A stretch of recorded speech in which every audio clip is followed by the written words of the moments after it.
you must be very happy to have new music and the prospect that the worst is in the rear view.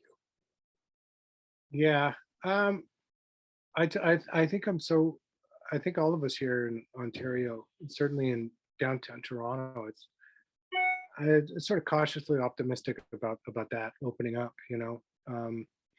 because we keep every couple of weeks there's just another hit and another hit, and they just keep coming while the States is opening up and other parts of Canada are opening up. So we'll see, but I am cautiously optimistic that things are going to get back to normal. I'm very excited about the music, both the single that's coming out here in a bit, and then the music that's coming out in the fall, which has me really excited. We've put a lot of work into that. Yeah. Okay. So let's talk about the single first off. It's called Middle of Nowhere. Yeah. And you teamed up with Chad Kroeger, which is a really cool combination. How does one broach the subject with one of the biggest rock stars in the world to get together and work on something together? Well, I still don't really think of him as. I mean, I know that obviously he's had a lot of success, but I still don't really think of him in those terms. I've known him for a really long time, and we've been buds. We've been very close for very long, so it doesn't really. I don't get daunted by Chad the rock star. To me, he's still Chad from Alberta. But yeah, we've known each other since, I want to say, 97 or 98. We've been pretty close, and we've written together many times. We did some songs on Come Again, the 2004 the Thornley record. We did some songs together on that. We did some songs together for Tiny Pictures, which was 2009. So yeah, we've written together before, and it was literally just I think everybody was just sort of bouncing off the walls after being locked down and quarantined for so long, and then we were on a call where we talk quite often, and it was just what, let's get together and write. And he was like, yeah, good idea. Come out on October, whatever. And it was like a week later. So I just kind of called up Dave. I said, you want to fly out with me to Chad's place? We're going to write some songs. And he said, yes. So I kind of just packed up my laptop and brought whatever ideas I had at that time, which was quite a bit, because I was sort of writing for the record that's well, not record, but the EPs that we've done, which we recorded after this. I just had all these ideas. So we kind of sifted through, picked a couple that he was like, okay, we can work with this, that obviously they all come from my perspective, and the ones that sort of caught his ear. We worked on a bunch of things and sort of, no, let's pick these two. But we kind of settled on two. And yeah, we just spent a week there just kind of hanging out and writing. And then I honestly, I flew home and didn't think much more about it until I was like, well, that we're going to make these singles. And I was like, oh, okay. Or at least the one, Middle of Nowhere, it's going to be a single. All right. I remember the call to Chad. I was like, dude, I think they're going to make it.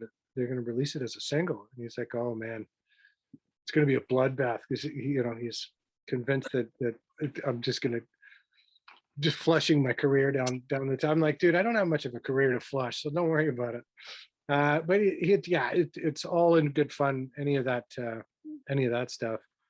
But yeah, it was just we redid the drums and bass in Toronto here over, I think it was a day. We just kind of went into the studio just down the street from my house and just redid the drums. Got Chucky on there, and then Dave redid his bass parts with some real amps, and that was pretty much it. It just, I kind of forgot about it because we came into the studio to record this album, or these EPs, in February. So I'd kind of forgotten about all of that, because you're so hyper focused on these 15 songs that are coming out after this. So this coming up, I was like, oh yeah, and I've had to kind of revisit the song. I'm like, oh yeah, I like this.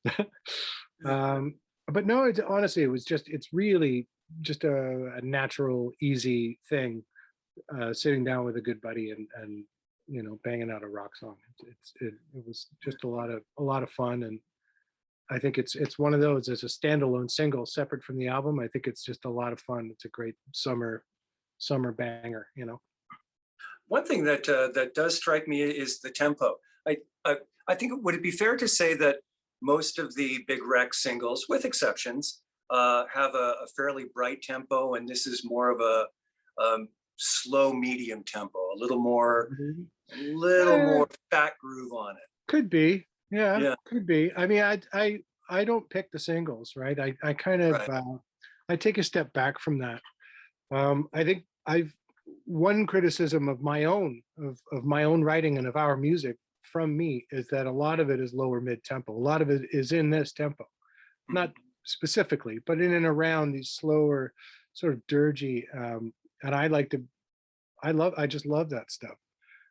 If it's bluesy or if it's drony or what, however you'd want to describe it, I think that's something that's Big Rex always sort of had, um, in its, in its DNA. But as far as picking singles, I mean, that's sort of left to the grown-ups, like what they think's going to react with, you know. I don't know how that's, I don't know even if there is a science to it, but I like to stay away from it because I do focus on every song that we do equally. It's like that song is a little more up tempo. Ghosts, a little more mid tempo. Albatross, a little slower tempo. Mhm. Albatross, the only number one we've ever had, and that's definitely a slower one. So I don't know if I'd agree with you there, but Yeah, well, I'm blown wide open too. But one wide it's open. just There you go. That was a single. That's yeah, definitely not a quick one. yeah. Yeah, now that I'm thinking about it, most of our songs are kind of lower mid You tempo. know, maybe I I'm don't know absolutely whichever wrong on ones this. the label chooses to release. They're like, Yeah. well, that's too lower mid tempo for public, so we're going to give them this one. I don't. That's kind of where I thought we were going with this, but I'm like, wait a second. Even the upper tempo, like Locomotive, it's not like, I don't know, I don't know, right around 120, maybe. I don't know. It's not. But I Yeah, guess I see your point though. But yeah, yeah, this isn't that different from a lot of those. Maybe yeah. it's the riff itself. I think is a little more on the nose as far as a bluesy sort of throwback 70s blues rock, Les Paul, Marshall, bell bottoms kind of thing. That's definitely what we were going for. I think the riff, um, calls for that. Um, and yeah, and I told this story earlier, but one of the conversations we were having as we were putting the lyrics together was like, this song already kind of feels like that movie, Almost Famous. Like it has that sort of feels like it belongs with that movie. And that for some reason resonated and just sort of, that sort of pushed the where the lyric was going to go. And I think probably any of the sort of sonic and stylistic choices therein, we went along with that. How do you think the single set or working with Chad sets the tone for the rest of the album? Oh, with this single's not part of the album. Okay, um, okay. so yeah, it's definitely the music on the stuff that's coming out in the fall is Hmm. very different, you know. Okay. Well, not very different. I mean, this song could easily fit in that record, but I mean, we already have 15 songs for that record, or for these three EPs, which will be 5 songs apiece. Yeah, I don't think we need 17. You know, in this day and age, you're trying to cut back on the amount of music that you release to people because their attention spans are shot. So I think 17 songs would have been too much. Um, and plus, once I started to really get into the nitty gritty, um, of writing what is going to be these three EPs, it really took on a life of its own, and I really immersed myself in it. Um, yeah, and I'm proud to say it is at the end of all three EPs coming out, it's going to come together to be one cohesive thing, that'll all make sense. But unfortunately, the Chad songs weren't really, they weren't really are being considered while we were doing this other stuff. They were already done, right? Because I'd sort of finished them and put them away and started focusing on other stuff. in the middle of a pandemic and I'm not sitting around for too much longer. I was like, well, I got to keep writing. I've already started writing the next record, for crying out loud. Yeah. So yeah, it's I don't that's I mean, as far as a setup for that record, would I listen to that song? And there's another song that I think we're going to release. We were, yeah, I don't, and yeah, later in the summer that we did with Chad. I don't think he sings on that one though. But yeah, I mean, they just sound to me like uh, Big Wreck with some sort of Chadisms in the vocals and in the lyrics, which is essentially what it is. He's great with identifying and fleshing out a hook, even where I wouldn't necessarily see one, even if it was my line. He's great at just sort of identifying what it is about that line that, and I'm like, oh, I didn't even see that. He's like, yeah, just wipe this away. That's the hook. I'm like, you're right, it is. And he's really got a gift for, I mean, obviously. So I think, yeah, it might, the Big Wreck stuff that will come out in the fall might require a little more of a commitment from the listener. I think this is a great rock and roll song for the summer, and I think it should be consumed thusly. It's incredible how different it is now than it was when you came out. I guess it was about 25 years ago now, since the Yeah. first record came out. Geez, dare I say, almost 30. Oh When no, yep. 97. Was it 90? Was it 97? It was Yeah, 97. Okay, because I didn't know if it was 95, 96, and around there. I So was in college then. yeah, I'm not that but old, pal. yeah. Hey, we're not trying to age ourselves here, but the fact is, back in those days, it was put out a single, help it set up a record, put the record out, tour. Mhm. Now all of a sudden you're working on, I guess, a pandemic playbook, and just the way the industry has changed so much, and Yeah. with distribution and the way people release things and the way you talked about with attention spans and everything. So shorter, more consistent packages spaced throughout the year rather than a 15 song CD that you did in 1997. Yeah. So, but there was no pandemic playbook last summer at this time, and you were probably, well, you were playing a little bit. You did a live stream show at the Oma Combo. You might have been sensing at that time, you were cautiously optimistic that maybe things would be back to normal before Christmas, but no playbook for the time in between. You obviously used it as an opportunity to get a lot of work done. Yeah. Well, I mean, the normal cycle, like you were saying earlier, the normal cycle of the writing and then the recording, and then the release and then the touring, and that cycle has just been sort of shattered. And it's, what does a creative person do with it? I think there's a misconception that a lot of creative types are inherently lazy.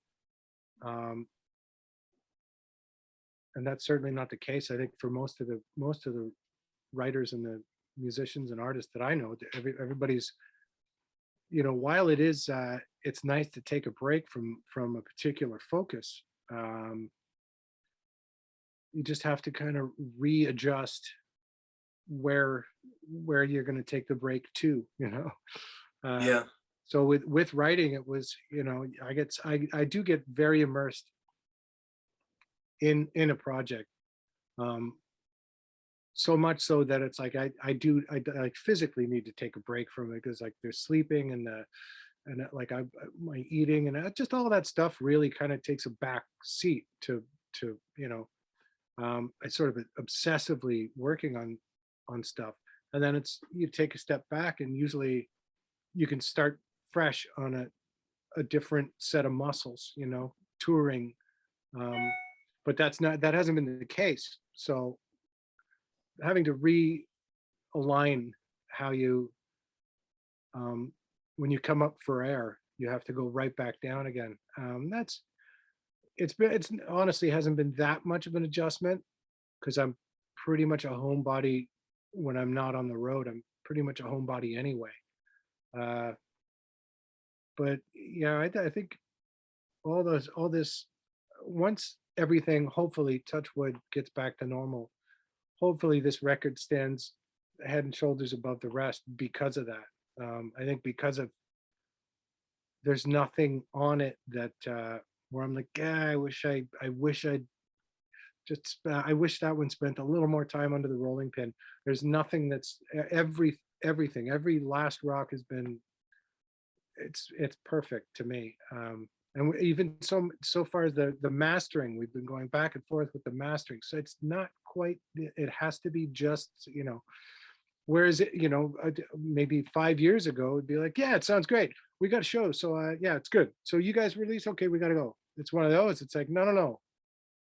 That cymbal hit is way too loud after the second chorus. I want it to, all these like these finer details are all being looked at and discussed and sometimes argued over. And Mhm. yeah, it's a lot of people have been, I think, been making records and hopefully making great ones. It just means there's going to be a lot of traffic when we get out and hit the road. Yeah, yeah, for sure. You said that you're a bit of a homebody. So does this mean that you don't necessarily like being on the road? It's the playing that you like to do. Yeah, Is there the attachment to the playing I road? like, but I also like when we're on the road, your home is the bus, right? Or your home is Hmm. the hotel room. Um, and I relish the time on the bus with the guys. We are a family, and it's just a different family than your own family. So you tend to miss your own family when you're with that family, and vice versa when I'm home with. And then certainly I relish the time just to be by myself and decompress in a hotel room. Um, but yeah, but having said that, even that is something that after a few months gets pretty tired, and it's like I really need to be at home and have a home cooked meal and see my loved ones and wrap my arms around them and just sort of um yeah, it's just all about, it's not one of those 9 to 5 things where there's a, a healthy balance of everything on a daily thing. The balance is usually on a sort of a quarterly kind of thing. Yeah. uh, and it's just, the balance has been thrown out of whack. But I think everybody's thrived during it, to be honest. I think everybody's doing great.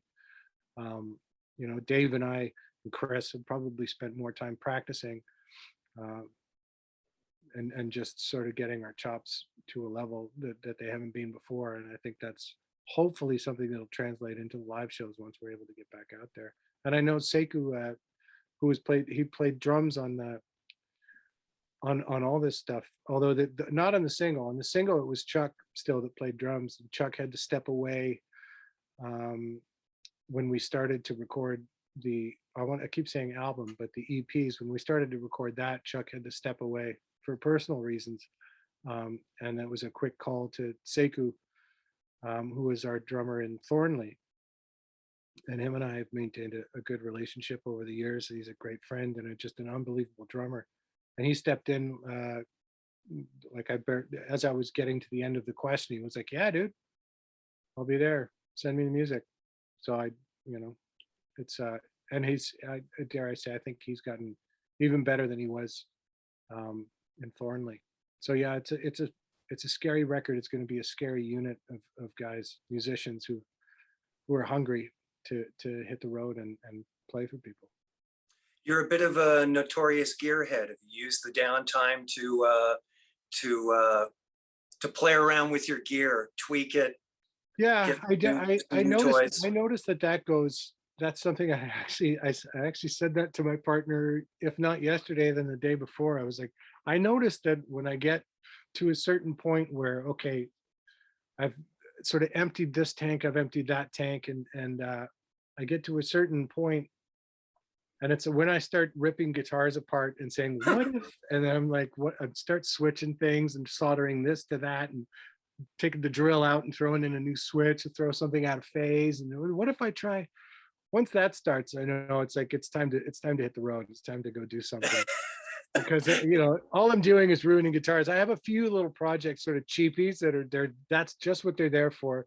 Is like I pull out the Dremel and start hacking away, hammer and chisel, and start, there's wood chips flying everywhere. Um, it's kind of a hobby in a way. It's Yeah. something that keeps me sane. The Lord knows I would have been trying my hand at golfing, but they've shut that and they've just opened it up quite recently, so I haven't Yeah. had a chance to do that. Yeah, I don't really have any hobbies outside of music, so that's my hobby. Maybe it's becoming one during the pandemic is ruining guitars. I don't touch any of my sewer guitars though. I won't. I've never even opened one of those up. So That's what I was kind of wondering when you were talking about the drill and the wood flying all over the place. I was wondering, no. you must have had a oops. Yeah. Can't go back on that moment in the Yeah. past. No, I've had many of those Yeah, yeah, actually. yeah. Um, and I remember we had our security the guy who was kind of working security for us and was staying at my house during between it was a sort of a lull in tour for maybe a few days. So it was like, I'll just stay at Ian's place and then we get back out. And I had this guitar and it was only set up for single coils and I was going to hack it up to hot rod it with these, some fire breathing humbuckers. And I grabbed the Dremel and I was like, I don't know if I can do it, man. This guitar is brand new. And this has got to be 10 years ago. And all I remember him saying was, what do you mean, man? The Lord hates a coward. I was like, you know what? You're right. And then the bit on the end of the Dremel broke off, landed on the finish and sort of melted the guitar's finish. I was, oh, was it you told me? Lord hates a coward. Like, what? I hear one of Eddie Van Halen's Frankensteins. I think he had a few of them, not Yeah, the original, probably. but one of the Frankensteins just went up for auction. I don't know. But like certainly you would study Eddie Van Halen's licks. Would you study his gear, his effects? Um, I don't think what he did, I think it's all kind of the same thing with Eddie. Um, he just did what was available to him. He just used that like a light dimmer to variac the Marshall so that you're making the amp work harder and burn hotter at a lower volume. And like that sound can really only be attributed to him. And then the whole super strat thing, which everybody does, I do it. That wouldn't have been a thing without Eddie, right? Basically taking a hammer and chisel to a Strat, putting a Les Paul pickup in it. Um, that was him. And then saying, well, I don't need all this other junk. So it's just like a pickup and a volume knob and then the cable to your amp. And then you Yeah. take the amp and you just pin it and then you hook it up to a variac, which lowers the voltage.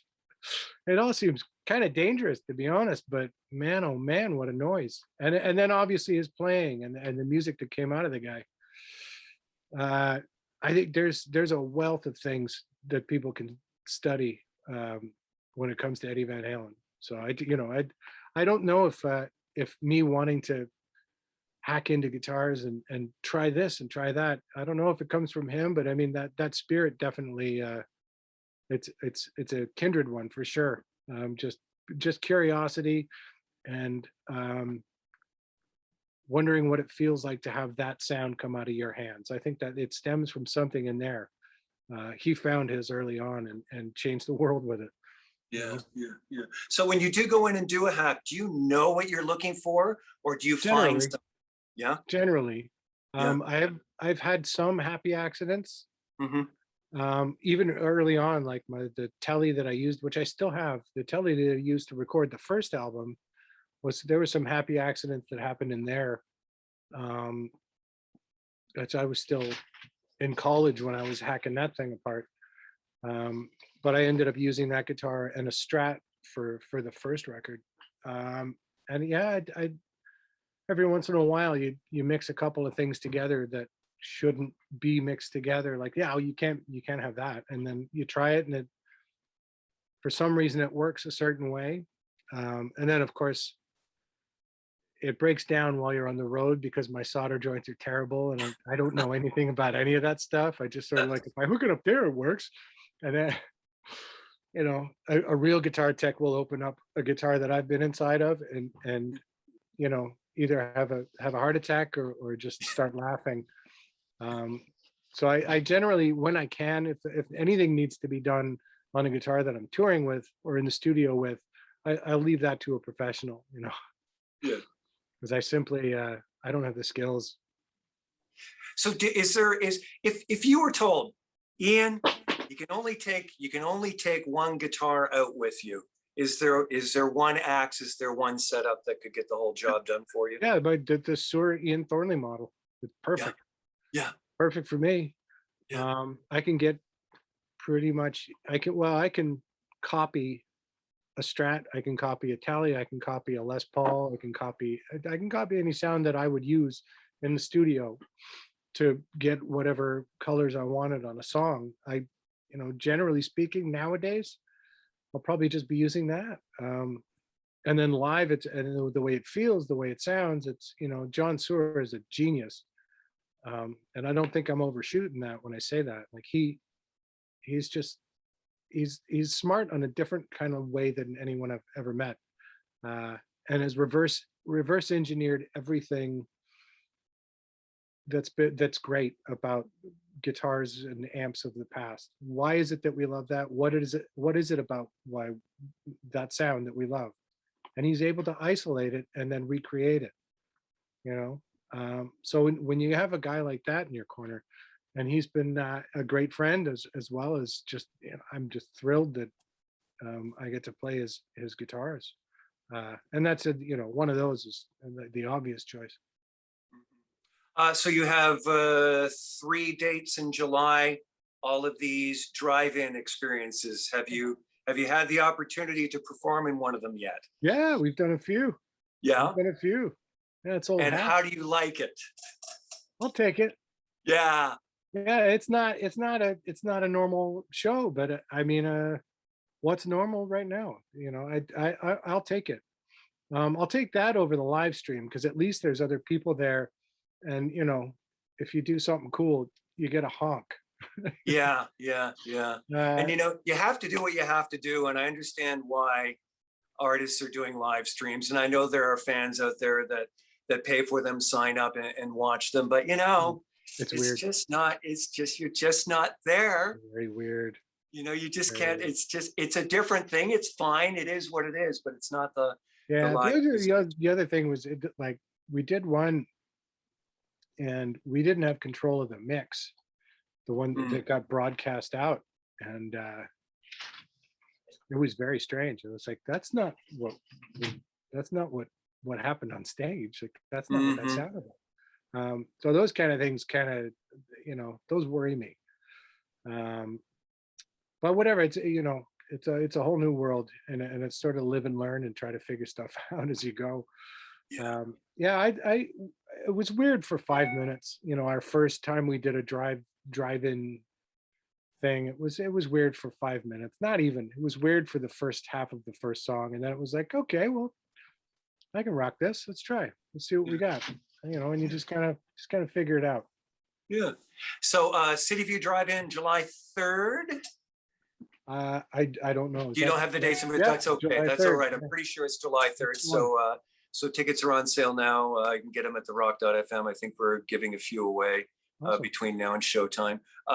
2 more questions, actually 3 more questions. One, tell me a little bit about the background there. It looks like a very cool room.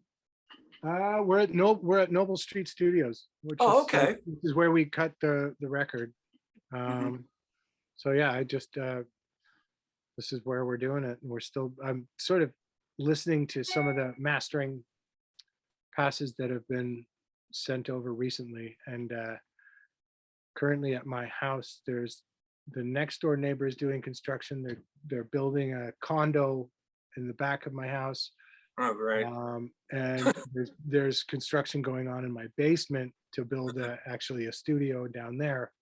So doing anything where I have to have a conversation with somebody, certainly like this, I was like, well, can we come up to Studio B? And it was like, yeah, okay, come on in. Because I had some stuff I had to grab from here anyway.